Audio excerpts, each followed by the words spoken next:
Hey, everybody out there in Shacknews land. I'm Blake Morse, co-editor and chief at Shacknews.com. And today I am very excited to be joined by the one and only John Romero. How are you doing today? Great. Yeah, thanks for having me. No, thank you for taking the time to chat with us. But you're getting ready to do a post-mortem talk on Wolfenstein 3D at the Game Developers Conference. So, yeah, obviously one of the most iconic games ever made, kind of helped launch the concept of first-person shooters in general. So there's probably a lot to unpack here. I'm just kind of curious, like, what are some of the like juicy tidbits that folks are going to learn about during this postmortem? There's a lot of stuff that happened during that time. Wolfenstein, I think one of the things that would surprise people is that Wolfenstein, when we released the shareware version, from the concept of the idea of making Wolfenstein to shipping the game was 4 months. Wow. And there was only four of us. So that's like a month per person, basically. Yeah. And Yeah. and then we spent 2 more months adding a bunch more to the game. And then, like a hint manual, and we did the extra 2 months, we did 50 levels. It's just me and Tom doing that. So, I think the speed of development was the thing that would surprise people. But if people knew what we had done before, in 1991, we were making games in 2 months. So we shipped 10 games, I believe, in 1991, and we were making 2 games at a time simultaneously. That's So that's insane. Did you sleep ever or like eat? we didn't Like, we didn't really care about sleep. We loved making games. This was we did have a schedule to keep.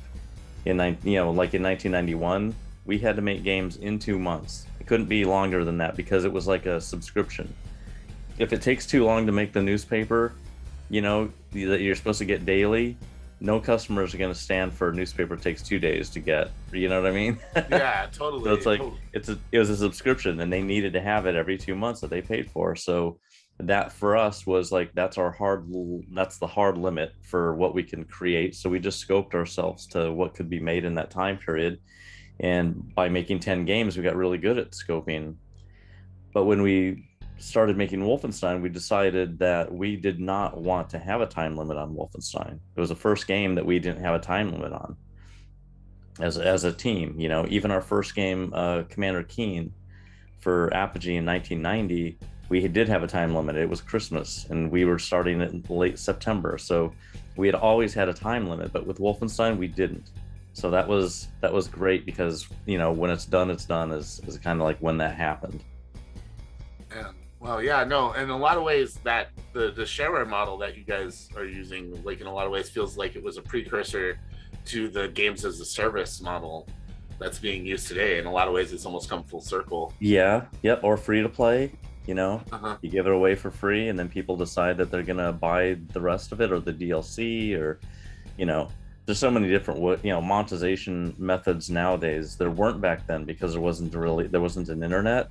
People didn't use credit cards online for anything ever, so you couldn't really just charge people. Completely different world back then. But now, because of the internet and payments are so advanced now, there's so many payment models. It's pretty great. First person shooters weren't really a genre before Wolfenstein. I'm just kind of curious, like where did the idea come from? I mean, I know you've been doing some other games that kind of had a first person perspective, but there was more like vehicular driven and things like that beforehand. Yeah, Hover Tank 1 in May of 1991 was our first 3D game, and that was more like a Battlezone type game. And Battlezone was first person as well. It was wireframe graphics. Games, but it was on a plane. It was not in a maze, right? Yeah. But there was like an unofficial name of a genre, which is the maze game genre. Um, so many games were in mazes, and they weren't in 3D usually. And if they were, that was like a big deal. Like Might and Magic and Ultima, those games, Bard's Tale, those were in 3D. but it was lockstep movement. You would move and move one chunk through the thing. It was not real time. So real time movement was something that just didn't really happen much. Dungeon Master was another really huge game in 1987 by FTL, and it was the same thing. It's a maze, it's lockstep movement. All games until Doom were, they were maze games if they were in 3D. So Wolfenstein was a maze game. It was like a glorified maze game that was in real time, and you could move it in any pixel anywhere in there. And that was also very rare. Although one game in 1992 actually did that on the Apple II. It was called Way Out. But I hadn't seen any other games do that. So Wolfenstein was what Wolfenstein was kind of pioneering was fast movement in a maze, like mazes that people have seen before, but this had more colors because it was in 256 color VGA, and it had guns in front of it, which no other game had.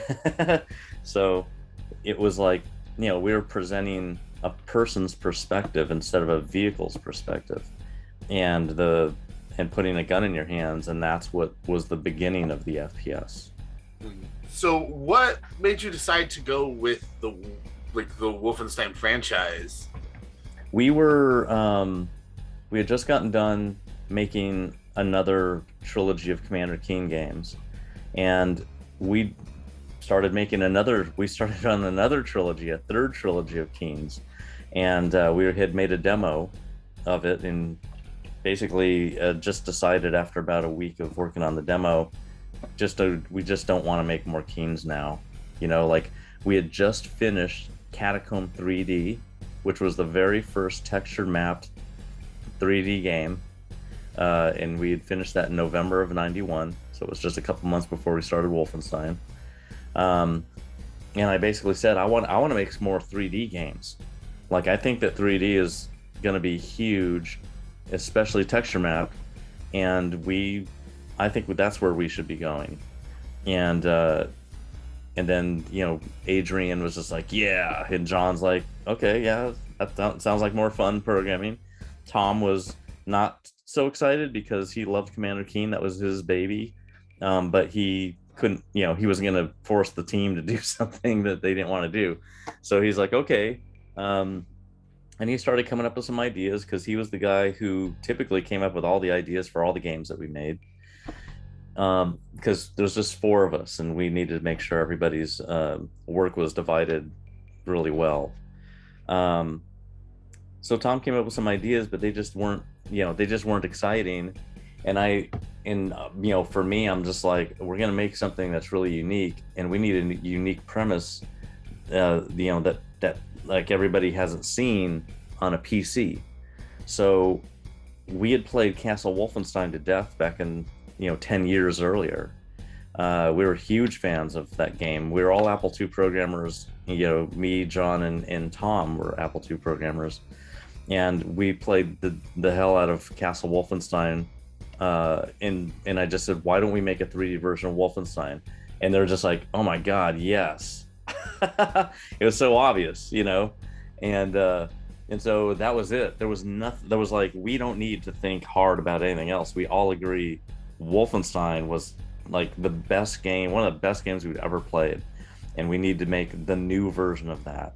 So it was as soon as I said it, it was instant approval. Everybody was just like, oh my god, yes, that's so different. Like, how many Nazi killing games were out? None. Like, it didn't exist. So in just escaping from a Nazi fortress and everything, it was great. You're escaping, you're getting out, you're blowing away actual bad guys that everyone agrees are bad. So it was a really good idea, and Tom immediately started coming up with all the creative around what we would be putting into the game. And I mean, that it is a game about killing Nazis, which, as someone of Jewish descent, I greatly appreciate. But at the same time, like, you're putting a lot of Nazi imagery into a game and stuff like that. Like Were there ever any points where like it felt like awkward or uncomfortable, like having to like pixelate swastikas and things like that? No, not at all. Like there was no we did not we did we were all of the same mind back then. We all agreed on the stuff that we would put in there, and it was almost like there wasn't anything that was too much for us. And swastikas and all that didn't have like the stigma that it has today back in 1992. You know, it was just like, yeah, you're in a castle. They're gonna have Hitler everywhere. There's gonna be swastikas. There's gonna be iron crosses and eagles and all of the imagery of the Third Reich needs to be in this game. So when you're going through it, you're just like reviled, and it's it's you just want to blast everything. It's all bad, and the only way to kind of reinforce that you were in a really bad place was to like put up the bad images. So yeah. It made sense. How are you gonna have hell without like fire and brimstone everywhere, right? Exactly. Like, can you imagine that? Not putting the hellish imagery in there. Yeah. But that also leads me to Mecha Hitler. Yeah. Who came up with Mecha Hitler? Where did that come along? That was Tom. And the thing about Hitler was obviously you're killing him at the end, right? We're making a trilogy. He's at the end of at the end of the third episode. He's the boss. Everybody knows he's a big boss of the whole, war. And we didn't want a boss that was easy to kill, right? So, and he's not a giant dude like Hans was, in the first episode. So we needed to make him more, tougher to kill. So we thought, well, let's put him in a mech suit with Gatling guns, and what'll happen is he'll be a two-stage enemy where you have to blow that away, and it makes you really hide, because those guns really hurt. So you're having to hide and shoot, and then when you finally destroy the suit, then he comes out blazing as well himself, and so now he's this two-stage boss. You finally kill him there, and then we were like, well, what are we going to do when you get on the level? When you get in that level, sure, he'll have, the usual guards and stuff, but maybe he has a decoy. Maybe, there's a Hitler that makes you think it's Hitler, but it really isn't. And so we thought, it's like when Obi-Wan Kenobi in Star Wars gets hit with lightsaber by Darth Vader, and in his cloak, he disappears in his cloak, just falls on the ground. We thought, why don't we do that same thing? We'll have like ghost Kenobis, or ghost Hitlers, sorry. We'll have ghost Hitlers, and, you'll shoot them, and they'll just kind of, their cloak will fall to the ground, and you're like, oh, that's not really him. So we put a bunch of those in there as like an extra thing, and so he was kind of three-stage. Yeah, no, that's awesome. Yeah, definitely one. I don't know. It's like one of the most when you kill Hitler. It's like one of the most satisfying like gaming moments ever. Especially with the death cam where it shows him again, dying. Yeah, no, you can't make Hitler's death bloody or violent enough for me personally. Yeah. That was another. I think that's probably another thing that'll be surprising to people to find out that after Wolfenstein came out, we found out that that Jewish kids loved playing the game because they felt like they're getting revenge. Dude, like, let me just, I don't want to get like too deep into it, but like, there's not a lot of Jewish representation in like as far as video game characters go, as far as comic book superheroes go. I am very aware of what, heroes are Jewish in popular culture. You know what I mean? Yeah. That was, so of course, like that Wolfenstein 3D like definitely falls into that category. So yeah, I totally agree with that. Like it's I don't know if it's like extra satisfactory because I'm Jewish or if it's just you weren't alone. There were a lot of kids that really loved playing the game for that reason. I still know I'm not alone in that. But another thing I'm curious about, you have BJ Blazkowicz, you have his face there, and you see him like get beat up and stuff like that as like time progresses. Like, where did that concept come from? Like, because I can't seem to recall any other games doing something like that before Wolfenstein. Yeah, so it was really unique, but we actually did that in Catacomb 3D. We didn't do it at the bottom of the screen because we didn't have like the idea of having a HUD at the bottom. On the right hand side of the Catacomb 3D screen, We have your character's head, and as you are getting hit, you're slowly turning into a skeleton, like a skull. It's removing your actual face and everything and turning it into a skull.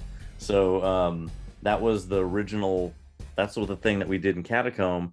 And when we were coming up with Wolfenstein, we're like, it would be cool to see your face, and have your face, looking around too would be cool, not just static, because the one in Catacomb was static. Um, so yeah, so we thought, why don't we do that again, but we'll do it differently that makes sense for Wolfenstein, and we'll put it down at the bottom so you're not looking to the right side of the screen for status information. We want the whole screen to be the game, and the bottom part could be the status bar, and right in the middle makes sense that it would be your face, and it's taking damage and showing you being more like bloody. You're not turning into a skeleton. You're turning. Yeah. You're getting hurt, and it's showing down. blood. Exactly, because we didn't have blood really in Catacomb 3D, but in Wolfenstein we're like, bloody game, violent, fast. So show that wherever we can. Man, I'm curious. Were there any what were there any concepts that you wanted to implement in Wolfenstein, but kind of had to leave on the cutting room floor that maybe you were able to implement when it came time to make Doom? Well, one of the things that we didn't put in, we had lots of ideas. We did code a bunch of stuff because we were trying to replicate the original Castle Wolfenstein. And in Castle Wolfenstein, you could hold up the guards with your gun and take their bullets and stuff. You could kill them and search their bodies. You could drag their bodies around, so other guards wouldn't see them. You could open lock chests for loot, that would help you out. And we actually programmed a bunch of that into Wolfenstein 3D, but it felt wrong having that stuff in there because the game was so fast run and gun that stuff stopped it. And I was like, we can't interrupt this action. This is the core of the game. We need to remove everything that violates that core, and this stuff is starting to violate that core. So even after programming all that stuff in, we removed it. And one of the things that would have also kind of violated the core probably was to have the Nazis like on their knees just before they're about to die, and they're begging you not to kill them. Of course, you're going to. So we decided not to do begging, because we're just like, that's just another thing that stops us. I just want to mow over everything, and I want to stop and like listen to some guy. So we didn't put that in because we just started removing all the other stuff. So it's just all about keeping it like action-packed, nonstop, linear, making sure that there weren't any real dull moments along the way. Yep. Do you ever look at the various like retro shooters that come out nowadays that have like Wolfenstein or Doom aesthetics, but they also have a lot of modern mechanics, and think about like whether you could have like added that to Wolfenstein or anything like that? Yeah. There's a lot of games that I see that could have been done a long time ago as well. Like there are games that could have been done, in the late 70s, but the design language hadn't evolved to where it's at now for game design. Like game design language hadn't evolved.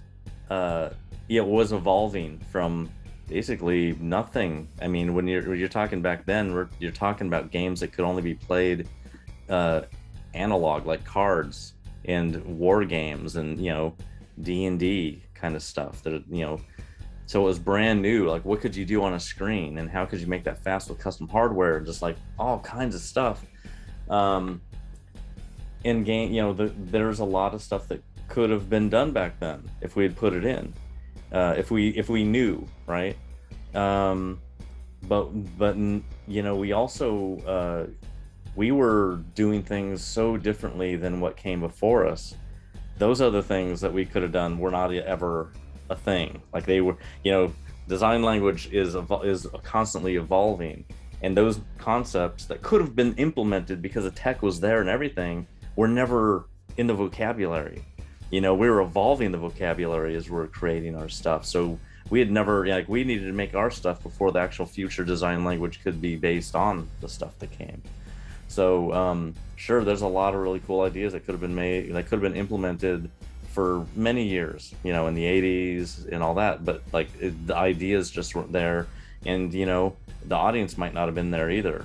So you know, because everybody was used to the evolution of the play patterns that games were evolving during that time. You know, people got used to it, and play pattern consistency between games is actually really important to keep players. So, you know, when we're going to make a game, we can't make something just crazy way out there because no one will play it. They would not know how to play it. So we have to also just pay attention to consistency and like, what do they know? How can we go from there to this next thing? What's the incremental step? You can't overthrow the receiver, you know, or they can't get it. So, so that was just one of the things. You know, Hover Tank was a Battlezone clone. People knew how to play Battlezone. Catacomb 3D was an evolution of that, and then Wolfenstein was a really high-speed evolution of that.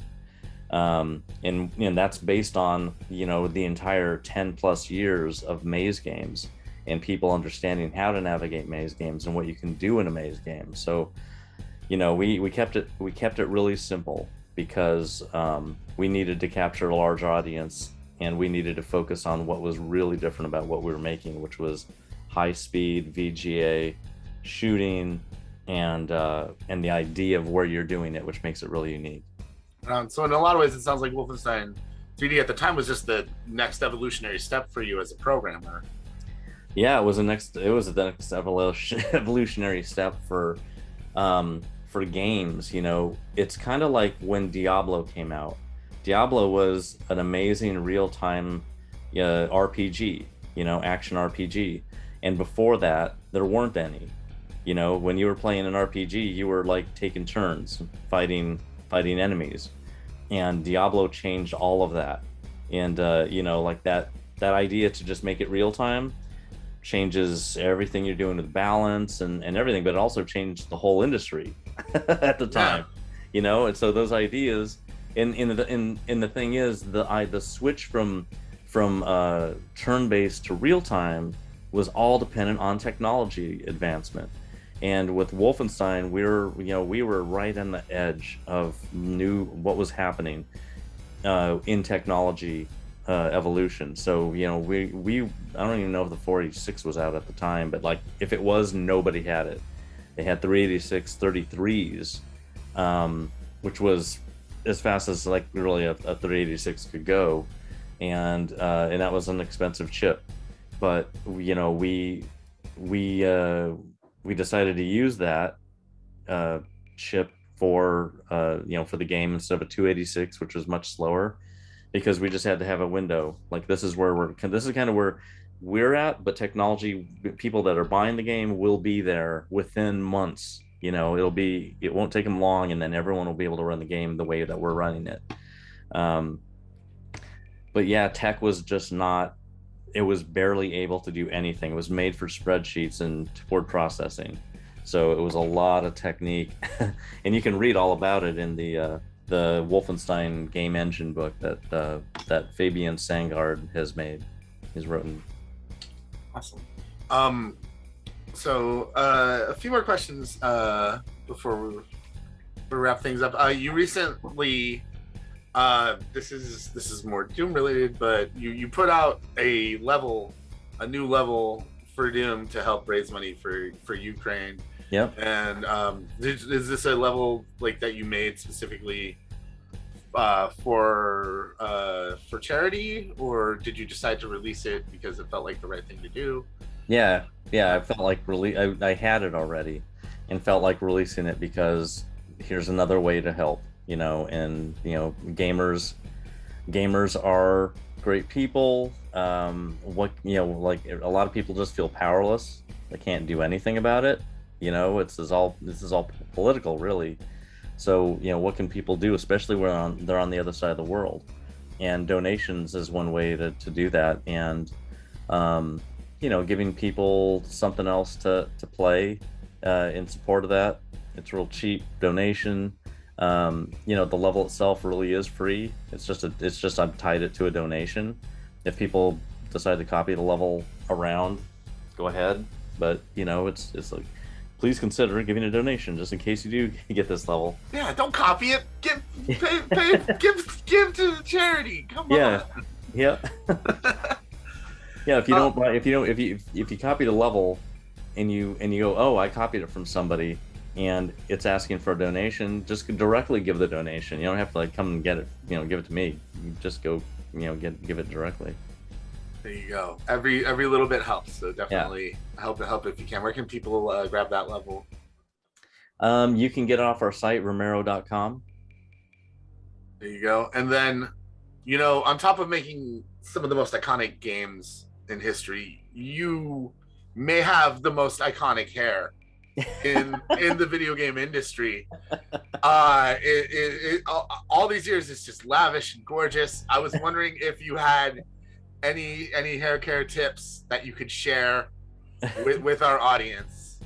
Yeah, I guess just shampoo and condition your hair. Is that it? That's it. Too greasy. Yeah, there's nothing really special.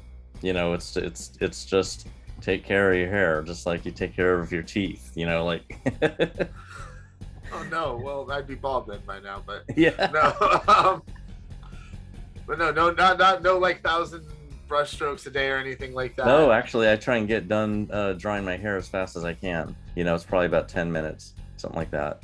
Yeah, there's nothing special other than my genes. Really, is what it comes down to. And people are wondering, like, how do you get that? And I'm like, well, that's Yaqui and Cherokee Native American. That's where that comes from. Just gotta be born with it. Yeah. Yeah, because I'm like, I'm gonna be 55 this year. Yeah, still lush hair. I'm just so youthful. Yeah.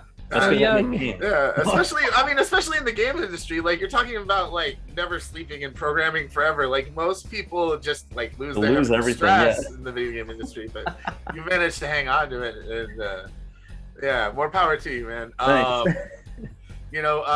So obviously GDC's coming up. I mean, how many years have you been going to GDC? The first year, it was funny. I never went to GDC when it started. But the first year I went was 94. After Doom came out, I knew GDC was around. Well, it was called CGDC back then. It was a computer game developers conference. And so we went after, like, we were still making Doom 2, but we had released Doom already. And that was the first time that we went.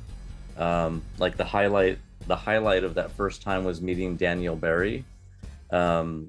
Which is just like one of the most amazing game designers in the industry, like in the history of the industry. She had made the first multiplayer computer games, basically, and that was really the highlight of that first GDC. And and then I went for almost like many years after that, until 7 years ago. Like 2015 was the last time I'd been to GDC, because I moved to Ireland, and we just didn't get back to the US, which there's so much going on over here. Oh, yeah. We went to the European GDC, but we just didn't go to the US one. So this is like the rare post-COVID, we can travel kind of thing, and come back to California and see everybody again after 7 years. Awesome. And then, yeah, is there anything really shocking or M. Night Shyamalan sort of twist that we're gonna learn during your talk? Yeah, but I think it's I don't know how many people know about the stuff. I guess this is like one of the big things that happened while we were making our games. Like, it's really crazy how much stuff happened in those really early years. It's almost like, like the Big Bang, the amount of stuff that happened every nanosecond was crazy, right? And we feel like in software, that was what was happening as well. Like, when you say, when you know that there were 10 games made in 1991, and during that year, we moved the whole office, from Louisiana to Wisconsin.